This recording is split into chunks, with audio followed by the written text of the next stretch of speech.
Hello and welcome. This is Christopher John Bjerknes. It is May 7th, 2022. I have a very good topic today I'd like to cover.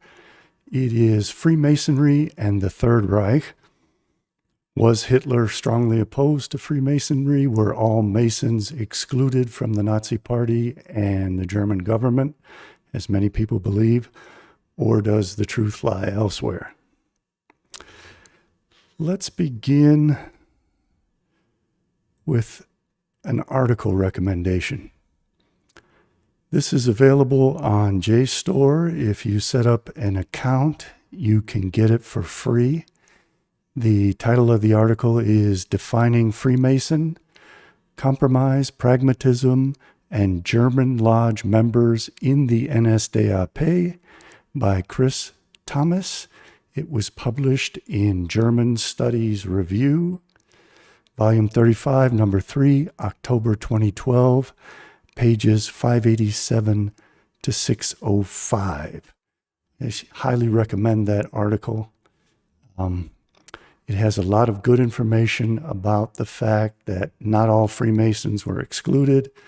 Initially, the intention was to exclude them, but then they started to allow them up to the third degree. And there were many prominent Freemasons who were admitted both into the NSDAP and into the German government. Hitler could free them from their Freemasonic past in the same way that he was able to Aryanize Jews. But it goes much, much deeper than low echelon Freemasons participating in the Nazi government and in the Nazi Party. Hitler was put into power by two highly important figures in German history who were both reputed Freemasons. I'm referring to Paul von Hindenburg and Erich Ludendorff. Many people will balk when I say that these gentlemen were reputed Freemasons. But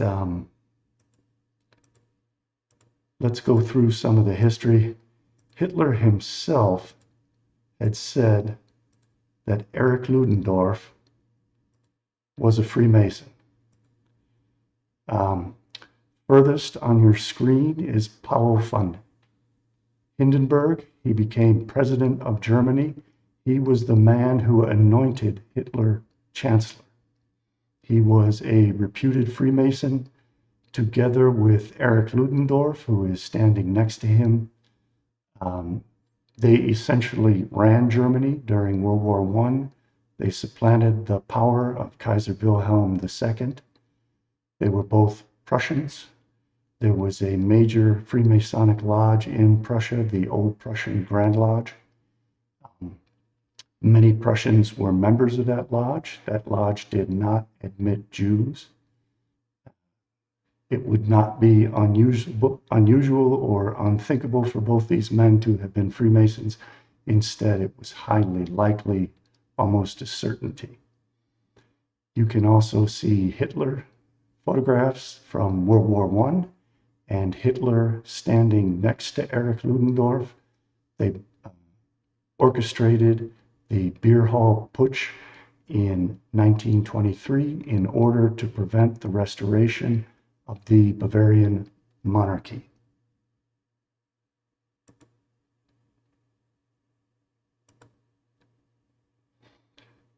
This is from the article published by David Nichols in his article for Ludendorff Erich, 1865 to 1937, in his book, Adolf Hitler, A Biographical Companion, published in 2000. On page 159, it states, now too eccentric and zany, Ludendorff was an embarrassment to Hitler, who in 1927 claimed he was a Freemason himself, a charge that was never answered. That sentence is a bit difficult to understand, but he is relying upon Ian Kershaw's biography of Hitler, and in that biography, Kershaw made clear that Hitler himself accused Ludendorff of being a Freemason and that Ludendorff never responded to the charge, which was essentially an admission that he was a Freemason. This is from the article I reference, which you can find on JSTOR. It says, at the same time as the party dealt with Schuler and Westphal, rumors began circulating that President Hindenburg was a Freemason, belonging to Tal in Hanover.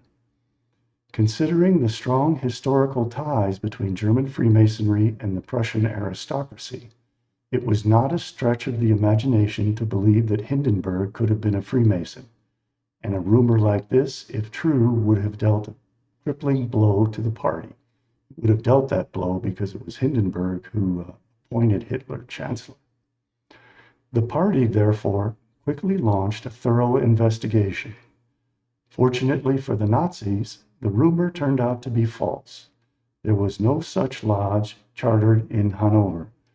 However, the report also made excuses for Hindenburg, suggesting that even if he had joined a lodge, it would obviously have been for reasons of protocol, like the Prussian aristocracy of old. That the party included this justification suggests that even the investigators themselves were not totally convinced. They had only proved that Hindenburg did not belong to that lodge, not that he had never belonged to any lodge. Though Hindenburg's membership in the lodges was a myth, other high-profile politicians actually did come from the lodges.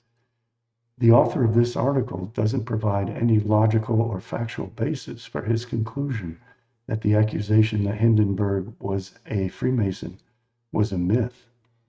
I think that even Ludendorff hinted strongly that Hindenburg was a Freemason, and it would have been advantageous to Hindenburg to have been a Freemason.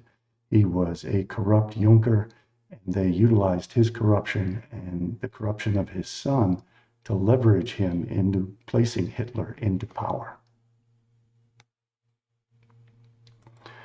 Why is this so important in regards to Hitler? Let's start off with another genocidal demagogue that Erich Ludendorff helped to put into power. That would be Vladimir Lenin. Ludendorff helped to send Lenin to Russia in a sealed train car, which left from Switzerland, traveled through Germany, and ended up in Russia. Ludendorff also helped to fund Lenin and the Bolshevik Revolution so that the Bolsheviks could take Russia out of the war. And I think it went much deeper than that. He wanted to spread communist revolution throughout the world.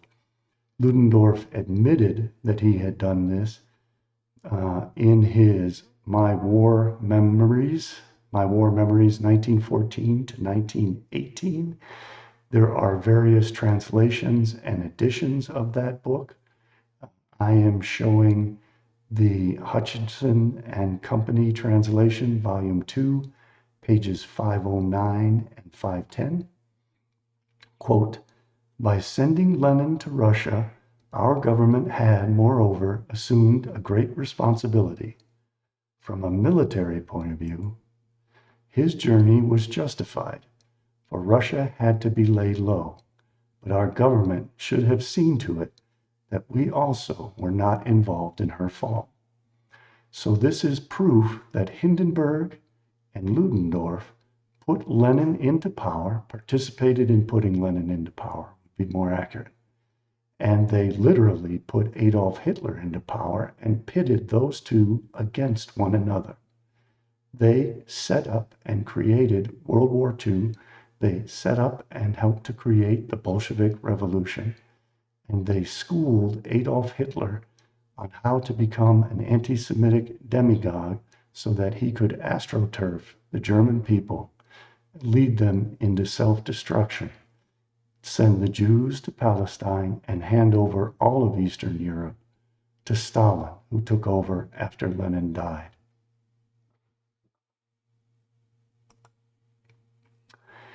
These are images. One is an artist's conception. I think they're both artist conceptions of Lenin on the train that Erich Ludendorff arranged to travel through Germany with German gold in Lenin's pockets, together with several other leading Bolshevik Jews, so that they could perpetrate the Bolshevik Revolution in Russia in 1917. Now, this love of Lenin transferred over to the Nazis and the communist Nazi Joseph Goebbels. The New York Times reported on November 28, 1925, quote, Hitler riot in Berlin.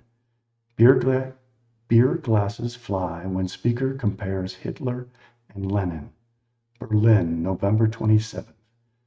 The National Socialist Labor Party, of which Adolf Hitler is patron and father, persists in believing Lenin and Hitler can be compared or contrasted in a party meeting.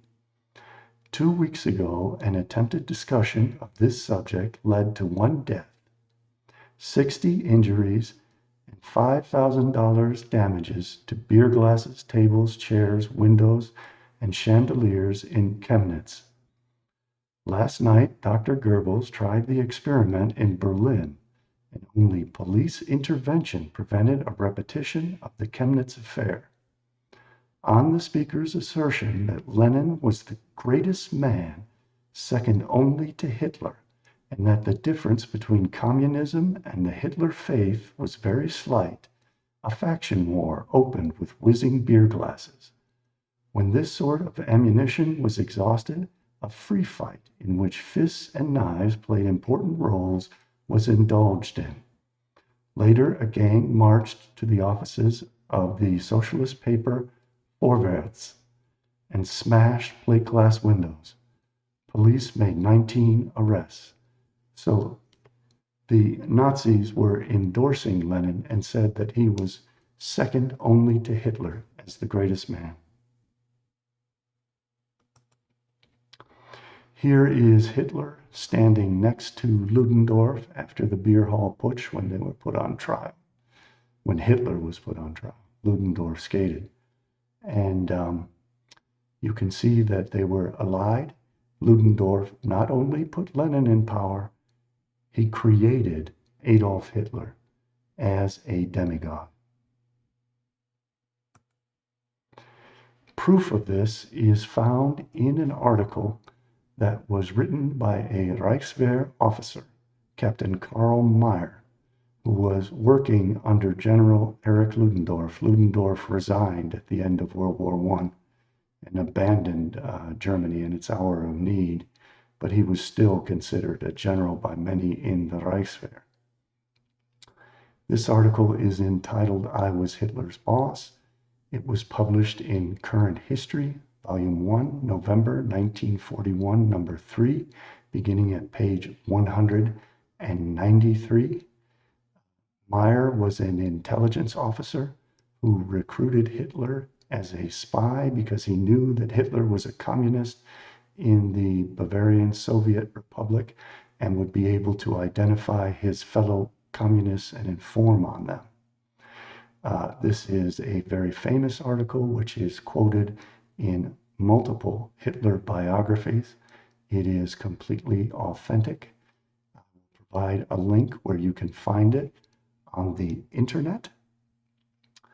Let's go to that. I think many of you will be interested in reading the full article. Here's the website which has it. You can either find it in the link in the description below or by Googling I Was Hitler's Boss in quotation marks. Start off with the first page. This is an extremely important paragraph that again is oft repeated. At this time, Hitler was ready to throw in his lot with anyone who would show him kindness. He never had that death or Germany martyr spirit which later was so much used as a propaganda slogan to boost him. He would have worked for a Jewish or a French employer just as readily as for an Aryan. When I first met him, He was like a tired stray dog looking for a master. However fancifully writers describe him now, at that time he was totally unconcerned about the German people and their destinies. It goes on to describe how the soldier councils were broken up by the Freikorps and how Ludendorff told Captain Karl Mayr to recruit Adolf Hitler as a demagogue to infiltrate the German Workers' Party of Anton Drexler and take it over, and the corrupt means that the Reichswehr utilized to mislead the German people into believing that Adolf Hitler was a sincere grassroots leader when he was in fact an astroturfer who was being paid by the Reichswehr. They would send in German soldiers in plain clothes to make it appear that there was a popular grassroots following who would applaud for Hitler whenever he spoke. There were reports in the newspaper and police reports stating that Hitler was obviously a communist who was spoofing an anti-Semite to try to win over popular support. Now, very importantly, on page 195, it goes on to describe how Ludendorff was part of a group of German generals and elites in Germany who wanted to set up a revolution against the Weimar Republic, and they went in search of a German Joan of Arc who could serve as a Judas goat to the German people. And they ultimately ended up conscripting Adolf Hitler to serve as this German Joan of Arc to lead Germany into permanent war. Ludendorff was always after permanent war to weaken and destroy Germany so that it would be subject to Bolshevik communist takeover. From Captain Mayr's words, one general recalled the theory of Joan of Arc as the illiterate French shepherdess whose outbursts of exultation were used to convince the common people and the soldiery that a goddess was leading them forward to battle. So inspired were the ignorant French warriors that they drove the English away from Orleans. The ruse worked once, why might it not work again? The Ludendorff group knew that nobody among them could ever influence the masses, let alone inspire them. No, a starry-eyed, more or less crazy girl must be found, that crazy girl was Hitler, must be found to bring the German people the glorious message that would inflame them. Ludendorff himself hunted diligently through the Bavarian mountains for a red-haired peasant girl to play the part of a German Joan of Arc who could be sold as a goddess, a divine messenger sent straight from Valhalla to wake up the Germans and save them from their bondage by leading them to victory and everlasting glory. We can see what happened. He led them into cities that were bombed, 75 to 95% destroyed. Every German female in the Soviet occupation was raped, whether she was a child or an old lady. Millions of German POWs and German soldiers died. It was terrible for Germany. But no girl was found with the right kind of vitality and glamour to incite the masses. That is where Hitler came in. In discharging his duties, he had visited a meeting of the newly founded German Workers' Party, the DAP, Anton Drexler's party, which was affiliated with the Thule-Gesellschaft. This handful of workers, though most of them were miserably poor, still felt a good deal of respect for the former officers and capitalists. A day or two after I had received a report on this patriotic organization, Ludendorff came into my office to get details. At that time, he and his friends were like Hollywood scouts looking for talent, in this case loyal workers, and they too, almost at the same time as Hitler, came across these extraordinary patriots of the German Workers' Party. It was no coincidence. All of this was arranged and by design. So this myth that Hitler was a self-made man who built himself up and became leader of Germany is a complete farce. He was heavily funded from the beginning by the Reichswehr and by people affiliated with Thule Gesellschaft. And they poured money into him. They literally trained him in instruction courses on how to become an effective demagogue. He was later trained by a Jewish stage performer who pretended to be a psychic, and he taught Hitler how to mesmerize crowds. Edward Bernays boasted that Hitler asked him for advice on how to use mass psychology to manipulate the German people, and Bernays refused that request. So it's very important to understand that Hitler was put into power by these two reputed Freemasons, Erich Ludendorff and Paul von Hindenburg, who became president of Germany and had the constitutional authority to appoint Hitler chancellor, which he did because he was being blackmailed for his Juncker corruption in land deals in Prussia by the Jewish banker Kurt von Schroeder, who met with von Papen and Hitler and arranged for Hindenburg to appoint Hitler chancellor in exchange for taking the heat off of Hindenburg and paying him off to get him out of the heat that he was in for his corrupt deals. Kurt von Schroeder worked for the Jewish banking house of J.H. Stein, which also had branches in London, which takes us to the next very significant Freemason in the history of Adolf Hitler.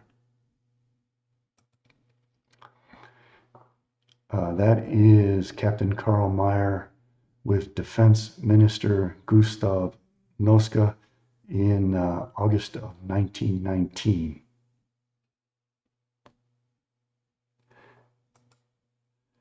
The Freemason I was speaking of is Hjalmar Schacht. Schacht became president of the Reichsbank under Hitler. He had been involved with it in the Weimar Republic.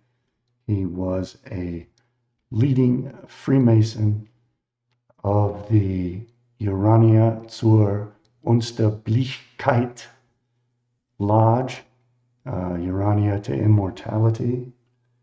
Let me pull up Schacht's Wikipedia page so that you can see that what I'm saying is true.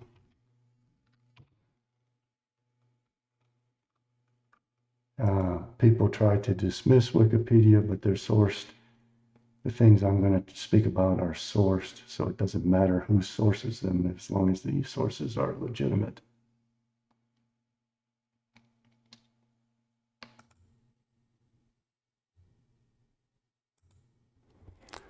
This is the Wikipedia page for Schacht, Reichsminister of Economics, 1934 to 1937 in the Nazi era. So obviously Freemasons were in the German government, and Schacht was best friends with the governor of the Bank of England, Lord Montague Norman. They helped to arrange loans to Germany. So the Bank of England was involved in financing Hitler. The prominent Jewish financier related to the Rothschild family, Max Warburg and Adolf Hitler, both signed the decree which appointed Hjalmar Schacht to the Reichsbank.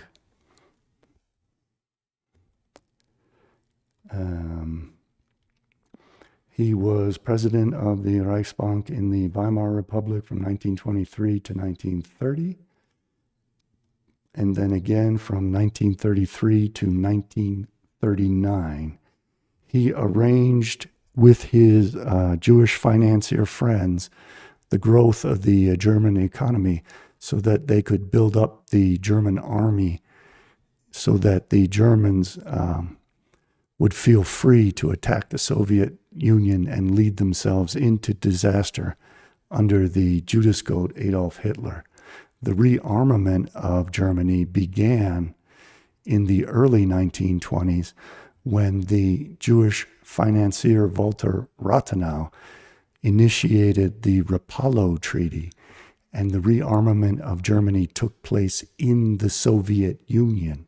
The Soviet Union had always planned to build up the German military machine, and Stalin also financed Hitler and helped to build up the German military machine by supplying it with raw materials from Russia, right up to the point of Operation Barbarossa.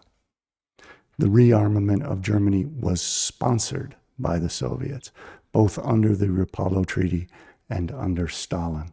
And Stalin also encouraged Hitler to destroy the communists in Germany in order to ingratiate himself to the capitalists so that he could act as controlled opposition to the communists and enabled the Bolsheviks to take over all of Eastern Europe, and they eventually even took over Eastern Germany. Let me do a search for Freemason. Okay. From the Wikipedia page, Schacht was a Freemason, having joined the lodge Urania zur Unsterblichkeit in 1908. Hjalmar Schacht, Confessions of the Old Wizard, Boston, Houghton Mifflin, 1956, page 105.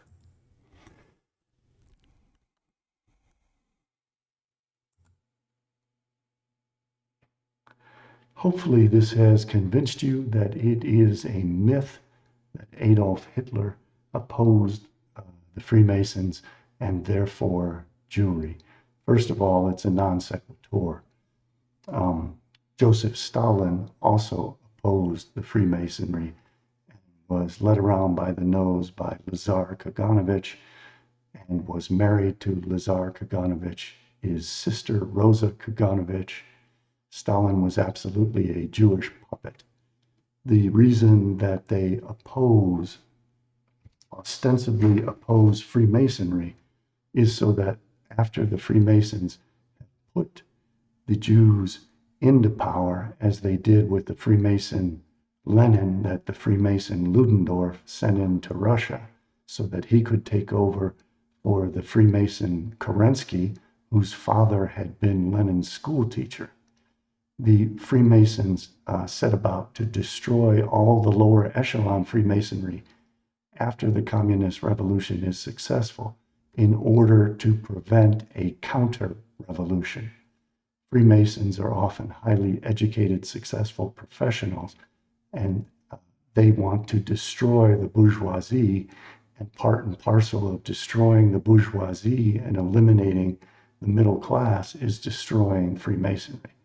So it is a communist tactic to utilize the Freemasons in order to instigate the revolution and then to wipe out the Freemasons after the revolution has been successful in order to preempt counter-revolution and in order to normalize the communist revolution in which you have an upper class of the Communist Party elite who are almost all Jews, almost exclusively Jewish, often with Gentile names that they have adopted, so that the government is led by crypto-Jews who are beholden to the bankers.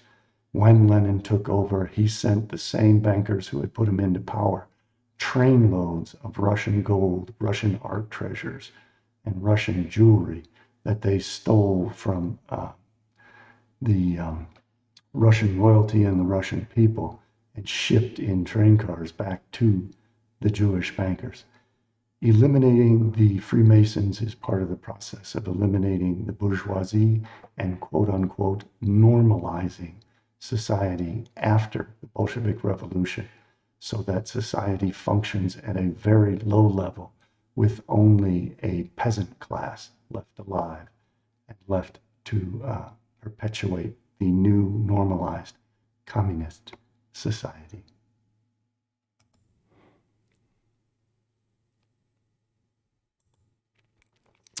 I want to thank you very much for watching.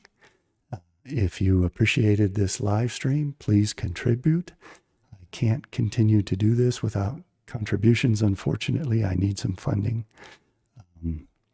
I hope it was helpful to you, that you learned something. I hope that this dispels the myth that Hitler was firmly against the Freemasons, put them all in jail, killed them, whatever it is that people believed. Instead, many Freemasons were admitted into the Nazi Party and into the German government. Hitler was put into power by reputed Freemasons, and it was a known and well-established Freemason who led the German economy throughout Hitler's reign in the 1930s. Thanks again. Take care. I will see you next time. Bye-bye.